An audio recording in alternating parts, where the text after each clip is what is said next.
আপোনাৰ সন্তানৰ যদি পঢ়াত মন নবহে তেন্তে আপুনি বুধবাৰৰ দিনাখন এই উপায়টো কৰি চাওক আপোনাৰ সন্তানৰ পঢ়াত মন বহিবলৈ আৰম্ভ কৰিব বহু মাক দেউতাক এনেকুৱা আছে সন্তানৰ পঢ়াত মন নবহে পঢ়িবলৈ ইচ্ছা নকৰে কি কৰিব কি নকৰিব ভাবি নাপায় সকলো মাক দেউতাকে বিচাৰে ন নিজৰ সন্তান পঢ়াত আগবাঢ়ি যাওক ভাল এটা পজিশন পাওক বা বিচাৰে আৰু পঢ়াত আগবাঢ়ি যাওক বুলি কিন্তু সিমানখিনি নহয়গে তেতিয়া আপুনি কি কৰিব কথাখিনি যদি জানিব বিচাৰে আজি এটা ধুনীয়া উপায় দিম আপুনি কৰিব পাৰে আপুনি যদি আপোনাৰ ইউটিউব ফেচবুক অথবা ইনষ্টা লিগেল আৰু অৰ্গেনিকভাৱে গ্ৰোথ কৰিব বিচাৰে আমাৰ লগত যোগাযোগ কৰিব আপুনি আমাৰ পৰা লিগেল ভিউজ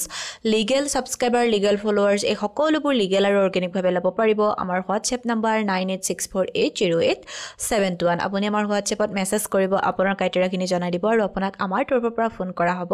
এতিয়া আমি জানো বলক আপোনাৰ সন্তানৰ যদি পঢ়াত মন নবহে তেন্তে আপুনি কি কৰিব বুধবাৰৰ দিনাখন আপুনি গণেশ পূজা কৰিব এতিয়া আপুনি যদি বিচাৰে আপুনি প্ৰত্যেক দিনে গণেশ বাবাক পূজা কৰিব পাৰে কিন্তু আপুনি বিশেষকৈ বুধবাৰৰ দিনাখন গণেশ বাবাক পূজা অৰ্চনা কৰিব লগতে আপুনি সদায় মানে বুধবাৰৰ দিনাখন আপুনি ওম গং গণপতে নমঃ এই মন্ত্ৰটো 108 বাৰ জপ কৰিব দ্বিতীয়তে আপুনি কি কৰিব পাৰে আপুনি বুধবাৰৰ দিনাখন গাই গৰুক ঘাঁহ খুৱাব পাৰে যিকোনো সেউজীয়া পাচলি বা ঘাঁহ আপুনি গাই গৰুক খুৱাব পাৰে আৰু আপুনি আপোনাৰ সন্তানক যেটো কেঁচা মগু সেউজীয়া বাকলি থকা কেঁচা মগু সেই মগুটো আপুনি আপোনাৰ সন্তানক খুৱাব পাৰে চাব আপোনাৰ সন্তানৰ পঢ়াত মন বহিবলৈ আৰম্ভ কৰিব